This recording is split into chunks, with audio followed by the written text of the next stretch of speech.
ডাক দিয়ে আল্লাহ তাআলা মেসেজ দিলেন কি কয়েকটা আলোচনা আমরা শুনলাম আজকে যে মউত সম্পর্কে। মউত আসবে, যারা যেই ব্যক্তি ইমানদার হবে তার জন্য করে ৭০,০০০ ফেরেশতার বাওর আসবে আজরাইল আলাইহিস সালাতু ওয়াস সালাম নিয়ে। এরপরে আপনাকে বেগ যেতে হবে সুন্দর জান্নাতের যে গালিচা আছে, জান্নাতের গালিচা বিছায় দিয়ে সম্বর্ধনা দিয়ে দিয়ে আপনাকে মেশক আম্বরের ঘ্রাণ দিয়ে দিয়ে জান্নাতের মধ্যে পৌঁছায় দিবে। সুবহানাল্লাহি ওয়া বিহামদি। কোন ব্যক্তি? যেই ব্যক্তির মধ্যে ঈমান থাকবে। যেই ব্যক্তির মধ্যে কি থাকবে? ঈমান থাকবে। আর যেই ব্যক্তির মধ্যে ঈমান থাকবে না, ঈমান নাই, ওই ব্যক্তিকেও ৭০,০০০ ফেরেশতাই নিতে আসবে। কিন্তু ওই তো নিতে আসবে ওইরকম ভাবেই একেবারে জাহান্নামের গালিচা বিছাই দিবে, টানতে টানতে সিসরায় সিসরায় জাহান্নামের মধ্যে নিয়ে যায়, নিক্ষেপ করবে, জাহান্নামের দিকে নিয়ে যাবে। তা আমরা বেঈমান হয়ে মরতে চাই না ইমানদার হয়ে মরতে চাই? এর জন্য করে ৫ ওয়াক্ত নামাজের দরকার আছে না নাই? এই মাগরিব বা আসর আর মাগরিবের সময় মসজিদে নামাজ পড়লেই বোঝা যাবে যে আপনারা আসলে আমার কথার সাথে একমত হয়েছেন কিনা। মসজিদে আগে আসবে তাদের জন্য ফায়দা বেশি, তাদের জন্য সওয়াব বেশি। রাসূল আকরাম সাল্লাল্লাহু আলাইহি সাল্লাম বলেছেন, যারা মসজিদে আগে আসবে, আগে ঢুকবে, তার জন্য করে আল্লাহর ফয়সালা হচ্ছে উট কুরবানি দিলে। উট কি কুরবানি দিলে? উট কুরবানি দিলে। আমরা তো একটা ভেড়াও দিতে পারি না, অনেকে আছি না, একটা ভেড়াও দিতে পারি না, গরুও দিতে পারি না, সম্ভব নয়। অনেক বড় লোক মানুষ আছে এখানে, কিন্তু তারা উট কুরবানি দেওয়ার স্বপ্ন এখনো দেখে নাই। কিন্তু উট কুরবানি দেওয়ার সওয়াব আল্লাহ তাআলা ওই বান্দার আমলনামায় লিখে দিবে। সুবহানাল্লাহ বলেন। তাহলে কি করতে হবে? কাজটা কি? জুমার নামাজের যখন আজান হবে সাঁই সাঁই করে মসজিদে আসবো। এখানে তো হুড়াহুড়ি লাগার কথা ছিল। হুড়াহুড়ি মানে মারামারি না, মানে তাড়াহুড়া। মসজিদে কে কার আগে আসতে পারে? এখানে দেখেন মুয়াজ্জিম সাহেব আগে আসছে, এরপরে আসছে কে? যার মুরব্বী বাবারা আছে, মসজিদের প্রতি যাদের প্রেম আর ভালোবাসা আছে, এরাই আগের কাতারটা নেওয়ার জন্য করে পাগল হয়ে গেছে। আমাদের তো এইরকম প্রতিযোগিতা হওয়ার দরকার ছিল, মুসলমান হিসাবে এইরকম একটা প্রতিযোগিতা হওয়ার দরকার ছিল যে আমি সবার আগে মসজিদে যাব, সওয়াবটা আমি নিব। যেহেতু উট কুরবানি দেওয়ার মতো ক্ষমতা আমাদের নাই, এর জন্য করে আমি আগে যাব। হুজুর বয়ান করবে, আগে যাই আমরা নামাজ আদায় করব, 2 রাকাত নামাজ আদায় করব, দুখুলুল মসজিদ, এরপরে সুন্নাহ আদায় করব, এরপরে তাসবিহ তাহলিল পড়ব, এরপরে হুজুরের খুতবা শুনবো, বয়ান শুনবো, ওখান থেকে কিছু নিব।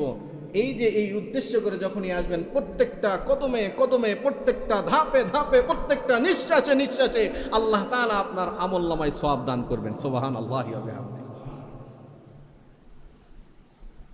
এখন যখন থেকে নিয়ে আপনি নামাজের জন্য করে প্রস্তুতি নিচ্ছেন, তখন থেকে সওয়াব আপনার আমলনামায় আল্লাহ তাআলা লিখে দিচ্ছেন। ফজরের সময় আপনার ঘুম ভেঙে গেছে, আপনি ওয়াশরুমে যাচ্ছেন, কেন? নামাজে যাবেন। তাহলে তখন থেকে সওয়াব স্টার্ট হয়ে গেল, মসজিদে আসা পর্যন্ত সওয়াব লিখতেই আছে। আমরা তো বুঝি না এগুলো। আমরা চিন্তা চেতনা মানে টাকা নগদ বুঝি, বাকি বুঝি না। নগদ যেটা দিবে সেটাই আপনার আমার জন্য করে মনে করে থাকে। এখন এখানে যদি পোলার ব্যবস্থা থাকতো, সে একটা কথা, যে পোলা দেওয়া হবে 12টা 5 মিনিটের মধ্যে পোলা দেওয়া বিতরণ করা শেষ। মসজিদে উপর 2 তলা জায়গা হতো না, সামনেও কিছু লোক ভিড় করে থাকতো, তার ওরা লগ্দি ভাই। কিন্তু এটা বাকি, কিন্তু এটাও আপনার আমার কাজে দিবে। কোন সময়? যেই সময় দুনিয়ার কোনো মানুষ আপনাকে আমাকে চিনবে না। ইমাম সাহেব চিনবে না, খতিব সাহেব চিনবে না, এলাকার মন্ডল মাতব্বর চিনবে না, সন্তান চিনবে না, আপনার ভাই চিনবে না, আপনার আত্মীয় স্বজন চিনবে না, আপনার বোন আপনাকে চিনবে না। ইয়াউমা ইয়াফিরুল মারউ মিন আখি ওয়া উম্মিহি ওয়া আবি ওয়া সাহিবাতিহি ওয়া বানি। পৃথিবীর কোনো মানুষ আপনাকে আমাকে চিনবে না। ওই সময় এই যে না বুঝে সুবহানাল্লাহ, না বুঝে আলহামদুলিল্লাহ, না বুঝে আল্লাহর কুদরতি কদমে সেজদা লাগায় দিয়েছিলেন রে মুমিন, এটাই আপনার আমার কাজে দিবে কঠিন কাল কিয়ামতের ময়দানে। পৃথিবীর সব মানুষ আপনাকে ভুলে যেতে পারে, কিন্তু আল্লাহ রাব্বুল আলামিনের ইবাদত করেছেন সেই গভীর রাত্রিতে উঠে উঠে কোরআন তেলাওয়াত করেছেন, গভীর রাত্রিতে উঠে কোরআন তেলাওয়াত করেছেন, কোরআন পড়েছেন, তসবিহ তাহলিল পাঠ করেছেন, এই কোরআন পর্যন্ত আপনার শাফায়েত কামনা করবে, আল্লাহর কাছে দরখাস্ত জানাবে যে এত ব্যস্ততার মাঝেও আমাকে ভুলে যাই নাই, আমি তার সাক্ষী দিয়ে দিলাম। তখন ওই কোরআন আপনাকে আমাকে জান্নাত পর্যন্ত না পৌঁছানো পর্যন্ত তার ক্ষান্ত হবে না, সে ক্ষান্ত হবে না, জান্নাত পর্যন্ত পৌঁছায় দিবে, এরপরে ক্ষান্ত হবে। ভাইয়েরা আমার, আসুন যে আল্লাহ রাব্বুল আলামিন আপনাকে আমাকে এই পবিত্রতা অর্জন করার পরে, আল্লাহর ঘর মসজিদে আসার পরে 2 রাকাত দুখুলুল মসজিদ, কেউ সুন্নাহ আদায় করেছেন, কেউ তাসবিহ তাহলিল পড়েছেন, আমরা খুশি না বেজার? খুশি হলে চিৎকার দিয়ে বলেন আলহামদুলিল্লাহ। এর নামই হচ্ছে খুশি। মুসলমান যখনই খুশি হবে তখনই শুকরিয়া আদায় করবে কার? চিল্লায় বলতে হবে বাজান, শুকরিয়া আদায় করতে হবে কার? প্রত্যেকটা খুশির সময় আমরা শুকরিয়া আদায় করতে চাই সে রব্বে কারিমের, যেই রব্বে কারিম আপনাকে আমাকে জবান দিয়েছেন, আপনাকে আমাকে আজও পর্যন্ত আল্লাহর নাফরমানি করার পরেও আল্লাহ তাআলা আপনাকে আমাকে খাওয়াইতেছেন, পড়াইতেছেন, ওই আল্লাহর শুকরিয়া আদায় করতে রাজি আছি তো ইনশাআল্লাহ? প্রত্যেকটা ভালো কাজে আমরা শুকরিয়া কার আদায় করব? আল্লাহর শুকরিয়া আদায় করব। এখানে আপনার অস্বয়ংসম্পন্ন কাজ থাকলেও আল্লাহ রাব্বুল আলামিন এটা স্বয়ংসম্পন্ন রহমত বরকত দিয়ে একেবারে পরিপূর্ণতা দান করবে। সুবহানাল্লাহ বলেন। এই যে সুবহানাল্লাহ বললেন, জান্নাতে একটা গাছ তৈরি হয়ে গেছে, সুবহানাল্লাহ বলেন। আবার সুবহানাল্লাহ বললেন, আবারও গাছ তৈরি হয়ে গেল, সুবহানাল্লাহ। তাহলে যতবার সুবহানাল্লাহ পড়বেন ততবার জান্নাতে একটা গাছ তৈরি হবে, যেই গাছ এখন থেকে নিয়ে একটা দ্রুতগামী ঘোড়া, এখন থেকে নিয়ে এই পার থেকে ওই পার পর্যন্ত দৌড়ে ঘুরবে, এত দ্রুতগামী ঘোড়া কিয়ামতের আগ মুহূর্ত পর্যন্ত ঘুরতে পারবে না, এইরকম একটা বড় গাছ। সুবহানাল্লাহ বলেন। তাহলে জান্নাতে আপনার আমার জন্য করে কত গাছ তৈরি হচ্ছে। সুবহানাল্লাহর একটা নেকি আছে এখানে, সুবহানাল্লাহ যদি আমি ভাগ করতে চাই অনেক কিছু নেকি এখানে আসে জমা হবে। ভাইয়েরা আমার, এখন আসুন, গত জমায় আলোচনা হচ্ছিল কি মওত সম্পর্কে, আজকে আমি আয়াত পাঠ করেছি মওত সম্পর্কে। গত জমায় আলোচনা হচ্ছিল মওত আপনার আমার হবেই। ফাতেমা রাদিয়াল্লাহু তাআলা আনহার কবর থেকে কেমন আওয়াজ বাইর হলো, আর আমাদের কবর থেকে কেমন আওয়াজ বাইর হবে আমরা আশা করি। প্রশ্ন ছুড়ে দিয়ে গিয়েছিলাম, মনে আছে আপনাদের? প্রশ্ন ছুড়ে দিয়ে গিয়েছিলাম। এখন বলেন তো, আপনি আপনার প্রশ্নের উত্তর আপনি দেন তো, যে আমার কবর থেকে তাহলে কি আওয়াজ আসতে পারে? হযরতে ফাতেমা রাদিয়াল্লাহু তাআলা আনহা সাধারণ কোনো মানুষ ছিলেন না। ফাতেমা রাদিয়াল্লাহু তাআলা আনহাকে জান্নাতের সর্দানি হিসাবে ঘোষণা করে দেওয়া হয়েছে। আবার ঘোষণা করা হয়েছে জান্নাতি যুবকদের সর্দারের মা, হাসান হুসাইনের মা। আবার বলা হয়েছে আল্লাহর পয়গম্বর নবী মুহাম্মদুর রাসূলুল্লাহ সাল্লাল্লাহু আলাইহি ওয়াসাল্লামের কলিজার টুকরা নয়নের মণি হযরত ফাতেমা রাদিয়াল্লাহু তাআলা আনহা। সেই ফাতেমার কবর থেকে যদি এরকম আওয়াজ বাইর হয়, আমি বান্দা সলিমুল্লাহ, আমি বান্দা কলিমুল্লাহর কবর থেকে কেমন আওয়াজ আপনি আমি আশা করি। 1 ওয়াক্ত নামাজ পড়ি তো আরেক ওয়াক্ত পড়ি না, 2 ওয়াক্ত পড়ি তো 3 ওয়াক্ত পড়ি না। শুধুমাত্র এমনও প্লেয়ার আছে শুধু জুমার নামাজ আদায় করার জন্য করে এই মসজিদে আসে, বাদ বাকি সময় তার খবর নাই। আরে আল্লাহ রাব্বুল আলামিন যখন আপনাকে আমাকে জিজ্ঞাসা করবে মান রব্বুকা ওয়া মান দীনুকা ওয়া মান নাবিয়ুকা, কবরের মধ্যে যখন আপনাকে আমাকে প্রশ্ন করবে, আচ্ছা এই প্রশ্ন মনে করেন করবেই না, করবে তো, কিন্তু তারপরেও মনে করেন করলো না। আল্লাহ যদি জিজ্ঞাসা করে, ও বান্দা, দুনিয়াতে আমি তোমাকে 60 বছর 70 বছর 100 বছরের জিন্দেগি দান করেছি, এই 100 বছরের জিন্দেগির মধ্যে তুমি আমার কাছে ব্যাক হয়ে ফিরে এসেছো, আমার কাছে এসেছো, কি নিয়ে এসেছো? তখন হয়তো বলবেন আল্লাহ ঈমান নিয়ে এসেছি।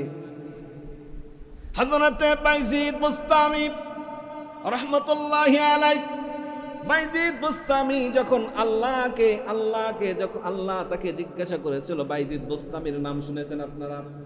বাইজিদ বুস্তামিকে যখন জিজ্ঞাসা করলো, ও বাইজিদ, দুনিয়ার থেকে আমার কাছে এসেছো আমার দিদারের জন্য করে, তোমার সময় শেষ হয়ে গেছে, আমার কাছে কি নিয়ে এসেছো?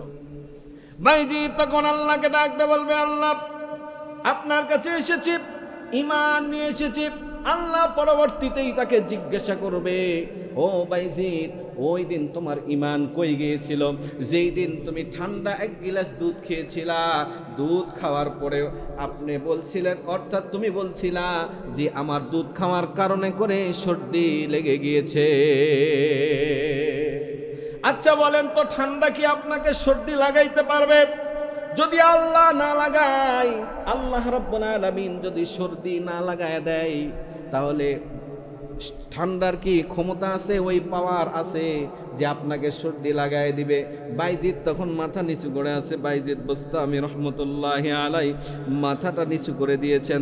তাহলে আপনি আমি যদি বলি আল্লাহর কাছে যে আল্লাহ আমরা ঈমান নিয়ে এসেছি, তখন আপনার আমার মাথা কত নিচে চলে যাবে।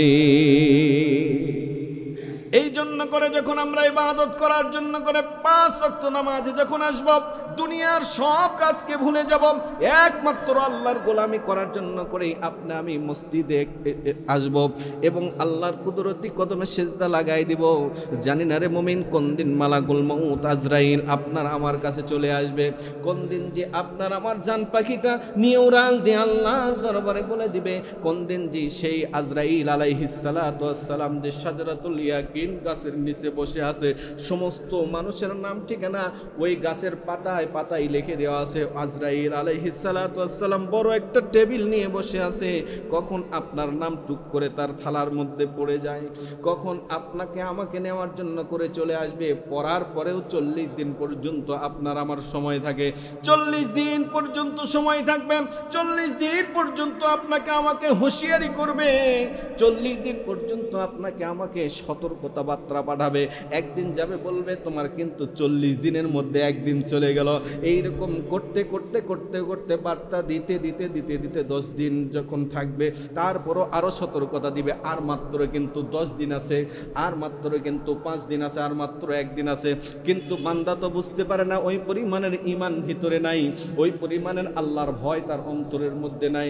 বারবার সতর্কতা দেয়, বারবার সতর্কতা দেয়। ওই চিন্তা করে যে দুনিয়ার ধন সম্পদ টাকা পয়সা যা আছে, ধনভাণ্ডার আরো বাড়ানো যাবে কিভাবে, শান শৌকত বাড়ানো যাবে কিভাবে, ক্ষমতা বাড়ানো যাবে কিভাবে, আমার দাপটে এলাকায় চলবে কিভাবে, শুধুমাত্র এই চিন্তা চেতনা নিয়ে পাগল পারা হয়ে যায়। না না না না, আল্লাহ রাব্বুল আলামিন আপনাকে আমাকে পৃথিবীতে পাঠিয়ে দিয়েছে একমাত্র এজেন্ডা দিয়ে।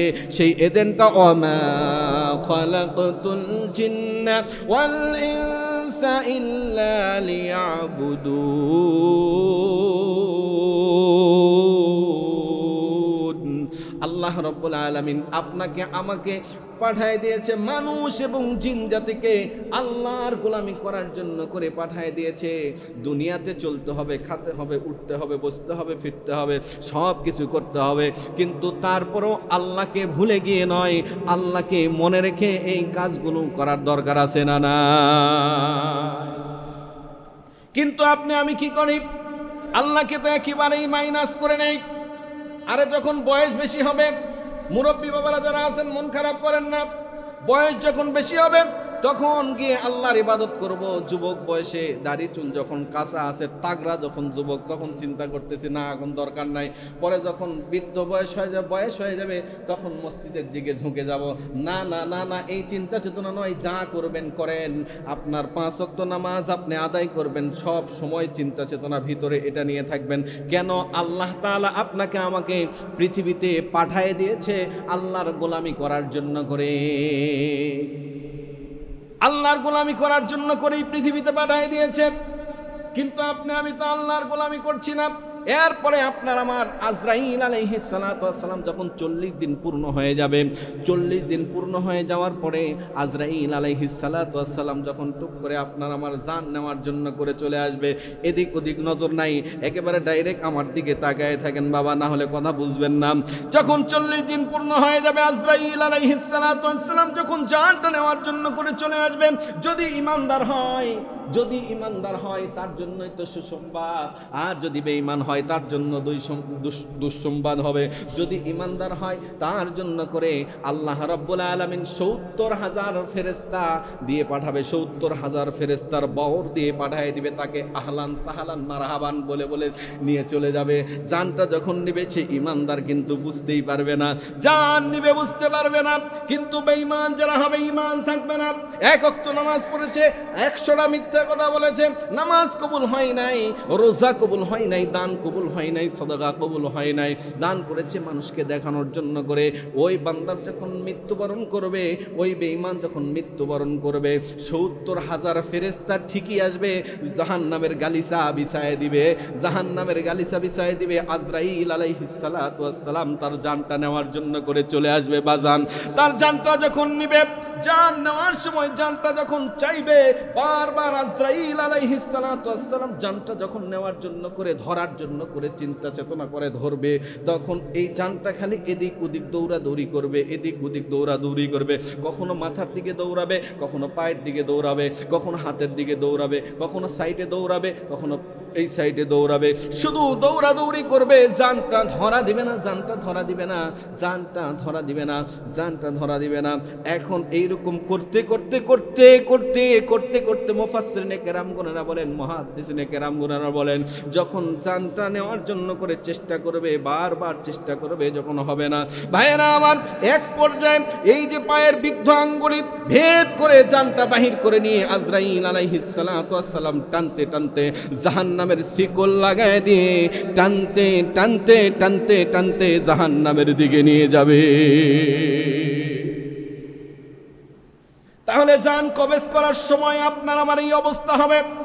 বেঈমান যারা হবে, ঈমান যাদের থাকবে না, নামাজ রোজা ইসলামী আন্দোলনের সাথে যাদের সম্পর্ক নাই, এই ব্যক্তির জন্য শুরুতেই কিন্তু তাদের এই অবস্থা শুরু হয়ে যাবে, শুরুতেই তার জানটা নেওয়ার সময় এই অবস্থা শুরু হয়ে যাবে। তাহলে যখন নিয়ে যাবে এইরকম আস্তে আস্তে আস্তে আস্তে যখন টানতে টানতে নিয়ে যাবে, তাহলে জান যখন শুরু হবে, মৃত্যুবরণের ফার্স্ট স্টেপ থেকেই আপনার আমার আযাব শুরু হবে। কোন ব্যক্তির জন্য? যারা নামাজ পড়ে নাই, রোজা করে নাই, হজ করে নাই, যাকাত দেয় নাই, ইসলামী আন্দোলন চায় নাই, আল্লাহর জমিনে আল্লাহর আইন যারা চায় নাই, আল্লাহর জমিনে আল্লাহর আইন যারা চায় না, এই ব্যক্তিগুলোর জন্যই তো এই অবস্থা শুরু হয়ে যাবে। 5 ওয়াক্ত নামাজ পড়েন, ঈমান তাজা হবে, সব জায়গায় কাজে লাগাইতে পারবেন। নামাজ নাই, রোজা নাই, হজ নাই, যাকাত নাই, আপনার দ্বারা দিনের কোনো উন্নয়ন হবে না। নামাজ আগে পড়তে হবে, এরপরে ঈমান তরতাজা হবে। নামাজ যদি সঠিক টাইমে আদায় করতে পারেন, ঈমান তাজা হবে। প্রত্যেকটা জায়গায় গিয়ে আপনি আমি এই ঈমান নিয়ে বিজয় লাভ করতে পারবো। আর যদি নামাজ আপনার আমার কবুল না হয়, শুধুমাত্র মানুষ দেখানোর জন্য করে যদি আপনি আমি নামাজের জন্য করে আসি, ভাইয়েরা আমার, এর জন্য করে আপনাদের আমি পায়ে হাত ধরে বলতে চাই, আজকে থেকে নিয়ত করেন, যখন যেই অবস্থায় যেই জায়গাতেই থাকবো 5 ওয়াক্ত নামাজ আদায় করবো তো ইনশাআল্লাহ। এটা যারা নামাজ পড়েন না তাদের জন্য করে এই মেসেজ, আর যারা নামাজ পড়েন তাদের জন্য একটা মেসেজ আছে। তো যারা নামাজ পড়ে এদের জন্য আবার কি মেসেজ? আমি দেখেছি যে কিছু মানুষ নামাজ পড়ে, কমাস কম 4 রাকাত নামাজ পড়তে তো 5 মিনিটের দরকার আছে না নাই? কথা বোঝেন নাই? 5 মিনিটের দরকার আছে না নাই? কিন্তু 3 মিনিটের মধ্যে নামাজ পড়লে 4 রাকাত নামাজ কি হলো? দোয়া দরুদ জিকির আজকার তাসবিহ তাহলিল পাঠ করছে। আপনাদের মনে হয়? আমার তো মনে হয় না, আমি তো পারি না। আমার থেকে জোরে তার পড়তে পারেন না।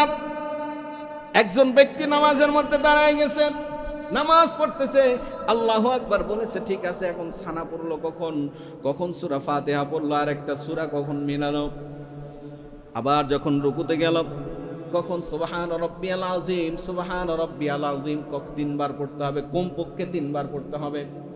সেজদায় যখন যাবে তখন কমপক্ষে সুবহান রাব্বিয়াল আ'লা কমপক্ষে 3 বার পড়তে হবে। এক মুরব্বীকে যখন আমি জিজ্ঞাসা করলাম, বাবা আপনি এত তাড়াতাড়ি স্পিডে নামাজ পড়লেন, কি পড়লেন? এই সেজদার তাসবিহটা কি বলেন তো? সেজদার তাসবিহ সুবহান রাব্বিয়াল আ'লা, সুবহান রাব্বিয়াল আ'লা, সুবহান রাব্বিয়াল আ'লা, তাহলে সুবহানা রাব্বিয়াল আলা না কি বলে সেটা বোঝা যায় না। তখন আমি মুরব্বিকে বললাম, বাজান সুবহানা রাব্বিয়াল আলা কমপক্ষে 5 সেকেন্ড টাইম লাগবে, কমপক্ষে 5 সেকেন্ড টাইম লাগবে। সুবহানা রাব্বিয়াল আলা, সুবহানা রাব্বিয়াল আলা, সুবহানা রাব্বিয়াল আলা। এটা যে সিজদার তাসবিহ আজকাই পহেলা শুনলাম। তাহলে এমন মুরব্বী আমাদের সমাজে আছে না নাই? এই মুরব্বীগুলোকে আমাদের শেখানো দরকার। হুজুরদের কাছে আসে এই রুকু সেজদা নামাজের নিয়মতান্ত্রিকগুলো শেখার দরকার। সানা কেমনে পড়তে হবে হুজুরকে কোনোদিন শোনাইছেন আপনারা? শোনান নাই। সূরা ফাতিহা কেমনে পড়তে হবে হুজুরকে শোনাইছেন? শোনান নাই। তাহলে আপনার তাশাহুদ আপনার সহি আছে কিনা এটা শোনাবেন? শোনান নাই।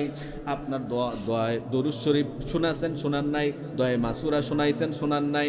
তাহলে এখন বলেন তো আপনার নামাজটা সঠিক হচ্ছে না ভুল হচ্ছে আপনি কেমনে বুঝলেন? মাদ্রাসায় তো যান নাই, মাদ্রাসায়ও পড়েন নাই, মাদ্রাসা বাউন্ডারিতেও খোঁজেন নাই, তাহলে আপনি শিখবেন কেমনে? ওই যে শুনে শুনে যতটুকু শিখেছেন অতটুকুর মধ্যেই ইস্তেকামাত আছেন। আল্লাহ তাআলা যখন জিজ্ঞাসা করবে বান্দা এই ভুল পড়া নিয়ে কিয়ামতের ময়দানে, যখন আপনাকে লাঞ্ছনা ভর্ৎসনা করবে, জিজ্ঞাসা যখন করবে বান্দা এই ভুল পড়া নিয়ে কেন এসেছ, তুমি কি দুনিয়াতে চেষ্টা করেছ? না আল্লাহ করি নাই। তখন কই যাবেন? আল্লাহর কাছে তো কমাস কম এটা বলতে পারবেন, আল্লাহ চেষ্টা করেছি, মুখের মধ্যে ভিড়ে নাই, পারি নাই। আল্লাহ মাফ করে দিতে পারে। আল্লাহ মহান, আল্লাহ রহমান, আল্লাহ রহিম, আল্লাহ মাফ করে দিতে পারে। কিন্তু আল্লাহ রাব্বুল আলামিন আপনাকে আমাকে সুন্দর একটা কণ্ঠ দান করলো। এই সুন্দর কণ্ঠ দিয়ে আল্লাহর কালামুল্লাহ শরীফ আমি তেলাওয়াত করতে পারলাম না। আপনার 60 বছর 70 বছরের হায়াতের মধ্যে 2 বছর 4 বছর 5 বছর তিলাওয়াতের আমল আপনার আমলনামায় নাই, তেলাওয়াত করেছেন এই আমলটা আপনার আমলনামার মধ্যে নাই। এবার জান এই জন্য করে আপনার হাতে পায়ে ধরে কোরআন তেলাওয়াত করেন, কোরআনের অর্থ জানেন, কোরআন পড়েন, 1 পৃষ্ঠা পড়েন, হাফ পৃষ্ঠা পড়েন। প্রত্যেক দিন ফজরের নামাজ পড়ার পরে 2 লাইন করে কোরআন তেলাওয়াত করবেন, 2 লাইনের অর্থ জানবেন। এই হুজুর কি বয়ান করতেছে বুঝতে পারবেন, না হলে নিজেই এখন বুঝতে পারবেন। এখন তো হুজুরের বয়ান অনুযায়ী যদি আমল করতে যান, এই হুজুরের কথা একরকম শুনতেছেন, আরেক হুজুরের কথা আরেক রকম শুনতেছেন। কেন? আপনার আমার মধ্যে কোরআন নাই বিধায় এরকম অবস্থা শুরু হয়ে গিয়েছে। আপনার আমার মধ্যে যদি কোরআন থাকতো তাহলে আপনাকে আমাকে কেউ ইহদিনাস সিরাতাল মুস্তাকিমের পথ থেকে আলাদা করতে পারতো না। এখন তো দেখেন বিভিন্ন জায়গাতে খবর পাওয়া যায় যে ওলামায়ে কেরামের উপর নির্যাতন নিষ্পেষণ শুরু হয়ে গেছে। এই গাজীপুরের একজন ইমাম সাহেব আছে, এই ইমাম সাহেব ইসকন আছে না, ইসকন কি সুন্দরভাবে এই যে বিভিন্ন জায়গার ভারতের এজেন্টরা যারা আছে এই গুলো আপনার আমার সাথে মিশে আছে। আমি কিন্তু জানি না, মনে করতেছেন বাংলাদেশ একেবারে সব মুক্ত হয়ে গেছে, আমরা স্বাধীন। না না না না, এখনো স্বাধীন হতে পারি নাই, পরাধীনের মধ্যেই আছি। কোন জায়গার মধ্যে ঘুরতেছি, কার সাথে ঘুরতেছি, কিভাবে ঘুরতেছি, একটু সতর্কতা অবলম্বন করতে হবে। আর একটা মেসেজ আপনাদেরকে আমি দিতে চাই, সেটা হচ্ছে